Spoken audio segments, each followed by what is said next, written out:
دوستو آج کی ویڈیو میں ہم آپ کو بتائیں گے اقبال کے متعلق وہ باتیں جو آپ نے پہلے نہیں سنی ہوں گی۔ ہم آپ کو بتائیں گے کہ مرزا غلام احمد قادیانی اور اقبال کے والد کی آپس میں دوستی کیسے ہوئی، علامہ کے بھائی کیسے قادیانی ہوئے، کیا اقبال بھی قادیانی ہو گئے تھے آخری عمر میں۔ چلتے ہیں اور جانتے ہیں یہ تمام حقائق آج کی ویڈیو میں۔ شیخ نور محمد اپنی جوانی کے زمانے میں ابن عربی کی تعلیمات کے بارے میں ہونے والے ایک درس کو باقاعدگی سے سننے جاتے تھے۔ اس دور کے ایک ابھرتے عالم دین مرزا غلام احمد کا بھی وہاں آنا جانا تھا۔ یہاں سے ان دونوں خاندانوں کی شناسائی کا آغاز ہوا، جنہوں نے بعد میں بر صغیر کی مسلم تاریخ میں مثبت اور منفی حوالوں سے شہرت حاصل کی۔ مرزا غلام احمد تو شروع میں ہندو پنڈتوں اور عیسائی مشنریوں سے مناظرہ جیت کر اپنی علمی داغ بٹھانے کے بعد ایک نئے فرقے کی بنیاد رکھنے کے علاوہ نبوت کا دعویٰ بھی کر دیا، جبکہ شیخ نور محمد کا ان کے بیٹے نے اپنی مسلم احیائی شاعری سے ہمیشہ کے لیے آنے والے زمانوں میں زندہ و جاوید کر دیا۔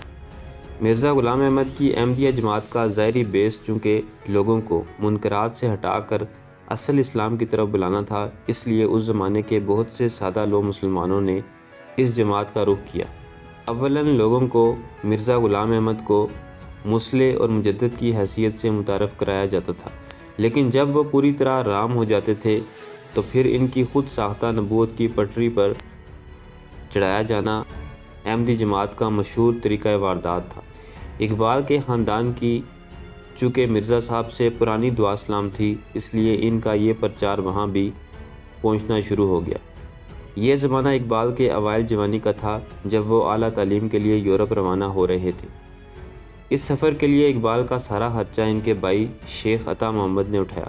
یہ حقیقت ہے کہ اگر اقبال یورپ نہ جاتے تو علامہ اقبال کبھی نہ بن پاتے اور جدید زمانے میں مسلم احیاء کے موجد شمار کرنے کے بجائے شاید تاریخ انہیں ایک اوسط درجے کے شاعر کے طور پر ہی یاد رکھ پاتی۔ یورپ جا کر اقبال کی فکر کا رخ اسلام، مغربی فلسفے، قرآن اور مسلم دنیا، خصوصاً بر صغیر کے مسلمانوں کی حالت زار کی طرف پھر گیا، جس نے 20ویں صدی میں اس خطے کے مسلمانوں کی مذہبی اور سیاسی زندگی پر فیصلہ کن اثرات مرتب کیے۔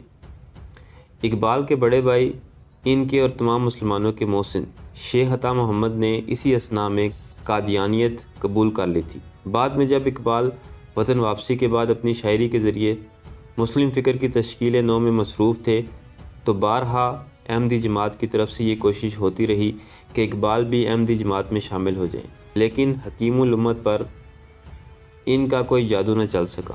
علامہ اقبال کی زندگی کی آخری 2 دہائیوں میں جب قادیانی تحریک نے اپنے مرکز پنجاب سے نکل کر ہندوستان کے طول و عرض میں اپنی جڑیں مستحکم کرنا شروع کر دیں تو اقبال ان ابتدائی مسلم عمائدین میں سے تھے جنہوں نے ان کا عوامی سطح پر رد کیا۔ اس رویے پر پنڈت نہرو جیسے نیشنلسٹوں نے جب حیرانگی کا اظہار کیا تو اقبال نے سخت جواب دیتے ہوئے نہ صرف قادیانیوں کو اسلام کا غدار قرار دیا بلکہ ان کی حمایت کرنے اور انہیں باقی مسلمان قوم کا حصہ سمجھنے پر پنڈت صاحب کو اچھی خاصی لعنت ملامت بھی کی۔ یہ تو قادیانیوں کے بارے میں اقبال کا پبلک رویہ تاریخ میں درج ہے۔ اب ہم ان کی ذاتی زندگی کی طرف آئیں تو وہ یہاں ایک ہاتھ اور بھی آگے گئے۔ انہوں نے اپنے 2 چھوٹے بچوں جاوید اور منیرہ کا گارڈین اپنے دوستوں کو مقرر کیا اور اپنے سگے بھائی شیخ عطا محمد کو اس اعزاز سے محروم صرف ان کے قادیانی عقائد کی وجہ سے کیا، حالانکہ ساری عمر وہ انہیں باپ کی طرح عزت دیتے رہے۔ اقبال کے اس فیصلے کا دکھ عطا محمد کو مرتے دم تک رہا، جس کا ذکر جاوید اقبال نے اپنی تحریروں میں بھی کیا ہے۔ دوستو اب ہم آپ کو اقبال کی ان تحریروں کے بارے میں بتائیں گے جن میں انہوں نے قادیانیت کو رد کیا۔ نمبر 1، مسلمان ان تحریکوں کے معاملے میں زیادہ حساس ہیں جو ان کی وحدت کے لیے خطرناک ہیں۔ چنانچہ ہر ایسی مذہبی جماعت جو تاریخی طور پر اسلام سے وابستہ ہو لیکن اپنی بنیاد نبوت پر رکھے اور اپنے الہامات پر اعتقاد نہ رکھنے والے تمام مسلمانوں کو کافر سمجھے، مسلمان اسے اسلام کی وحدت کے لیے خطرہ تصور کرے گا، اور یہ اس لیے کہ اسلامی وحدت ختم نبوت سے ہی استوار ہوتی ہے۔ نمبر 2، ختم نبوت کے معنی یہ ہیں کہ کوئی شخص بعد اسلام اگر یہ دعویٰ کرے کہ مجھ میں ہر 2 اجزاء نبوت کے موجود ہیں، یعنی یہ کہ مجھے الہام وغیرہ ہوتا ہے اور میری جماعت میں داخل نہ ہونے والا کافر ہے تو وہ شخص کاذب ہے اور واجب القتل۔ مسیلمہ کذاب کو اسی بنا پر قتل کیا گیا۔ نمبر 3، پنڈت جواہر لال نہرو کے نام ایک تاریخی خط میں حضرت علامہ اقبال قادیانیوں کے بارے میں لکھتے ہیں، میں اپنے ذہن میں اس امر کے متعلق کوئی شبہ نہیں پاتا کہ احمدی اسلام اور ہندوستان کے غدار ہیں۔